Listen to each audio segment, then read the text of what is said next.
Yo, what's going on guys? Welcome to today's video in which I will be doing a voiceover of my latest push session. So for those of you that don't understand what a push session already is, it basically includes chest, delts and triceps. So this is exercise number 1. I actually did a few warm-up sets of this, and this is my first working set which I actually did a muscle round on, which is the way I like to do it is 4 sets of about 6 reps, taking about 15 seconds to 20 seconds rest in between each of these micro sets. So it's one big set made up of 4 micro sets, and each micro set is about 6 reps. So yeah, this as the first working set for this exercise. The main thing with this one is just to get the angle right on the machine, and obviously keep your chest up and out. Quite often you'll see people doing this exercise and they will either not be kind of angled correctly to the point where they're not maximising the amount of load that they can put on their chest. So as you can see, I'm putting a lot of my weight forward in order to kind of make myself stable. If I was kind of a bit more upright, I would be flying back right now. Another thing is obviously keeping your chest out. It may not particularly look like it in this video, but my chest is very much out. The contraction is very much on my chest rather than on my front delts. So the problem is if you don't retract your scapula and your shoulder blades backwards, your shoulders are going to be activating rather than your chest. So it's one thing to bear in mind. This exercise is to target your chest, not your front delts. For each of the exercises you see in this video as well, I do 4 sets of. So the first set is usually a warm-up set.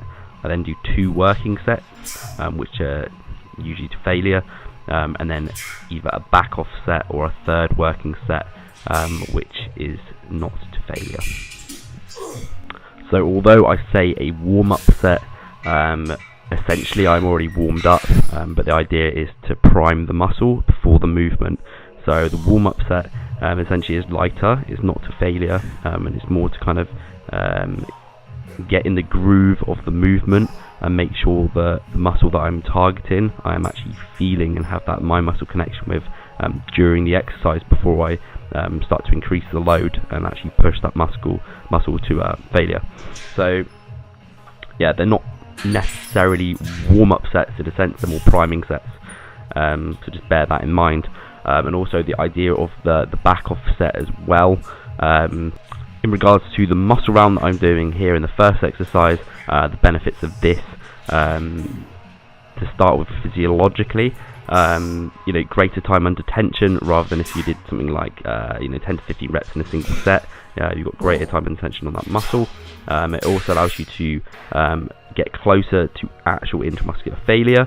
So what I mean by that is that, let's say if you do max out on 10 reps of an exercise, realistically your muscle could probably actually do about 13 or 14 if it was a life or death situation. However, your mind always gives in before your muscle or your body does, unless it was a life or death situation. So by doing this, you kind of give yourself a little bit more rest in between, but it allows you to keep pushing that muscle closer and closer and closer to actual physiological failure. So yeah, it's so now that the chest is fully activated, moving on to, actually it was pretty fucked at this point, but moving on to incline bench. Again, I'm fairly weak at this movement at the minute just because I hadn't done it for that long, but it's really just focusing on the form. You see really retracted shoulder blades, you can see like my body is fully fixed on that bench, it is not moving. Trying to control the movement, not just smashing out as many reps as possible. The problem with this bench as well is that you can't actually really be spotted by anyone. So it's kind of like a life or death situation, whether or not you want to push that last rep up or not.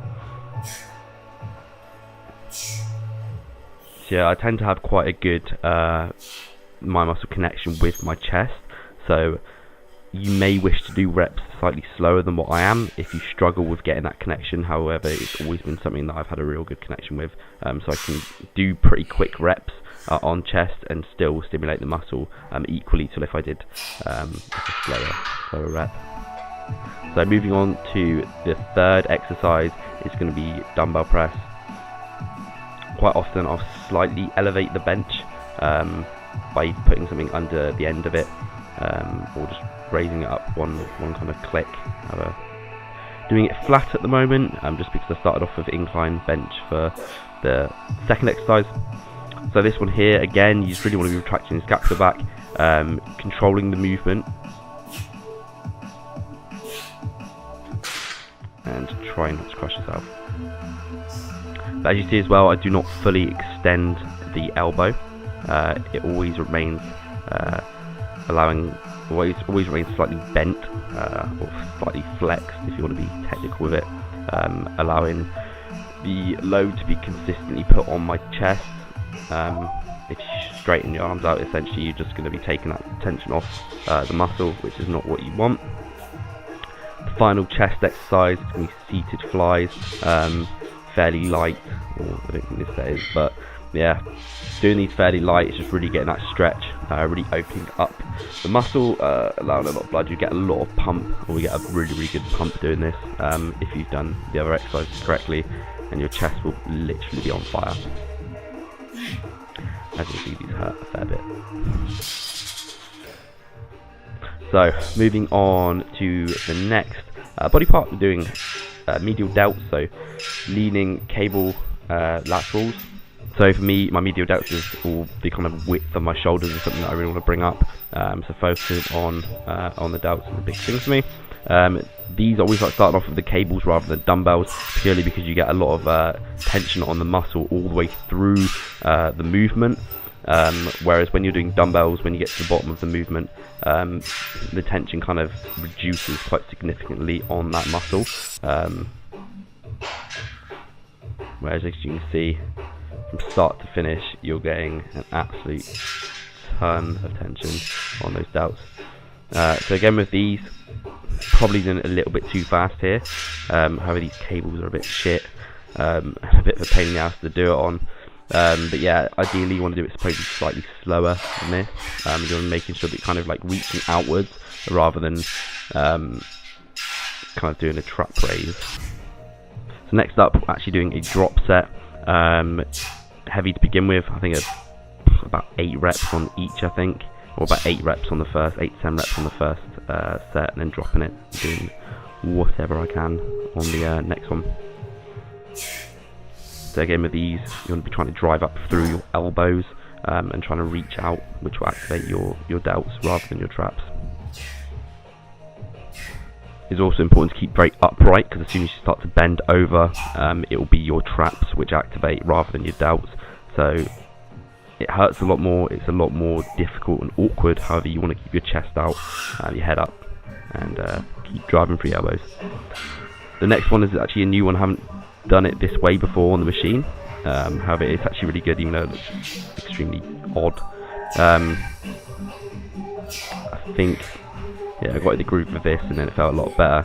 But it really isolates your triceps. This, so it's worth giving it a go. I think I actually dropped the weight down afterwards, so I could get some more quality reps out. However, that was the only one I recorded. This is probably my favourite tricep exercise. It is difficult. A lot of people complain that they get a lot of pain in the elbows. It's probably because you're not doing it properly. The main thing of this is you want to be aiming your elbows forward and getting that full stretch in your tricep. So really control the eccentric on this. As you can see on the way down, fully controlled. I'm not swinging it. The whole movement from start to finish is controlled. Also at the top of the movement as well, again with the the pressing movements, you don't want to fully extend your arms, because as soon as you do that, the tension comes off of the tricep and it goes onto your joints, and that's the session complete. So yeah, it's not too complex, it's a pretty simple session. This is my current condition, currently about 190 pounds, which I'm not sure what that is in kilos, but you can go use a calculator if you're that fussed. Not bad, seeing how I spent a week in India eating all you can eat buffets, but fair to say the bulk is on, feeling strong, feeling good, feeling full, and now I'm back home in the UK. The diet is back on, kind of being a bit more careful with what I'm eating, just so I don't get too bulky. But yeah, thanks for watching, guys, and I'll catch you in the next one.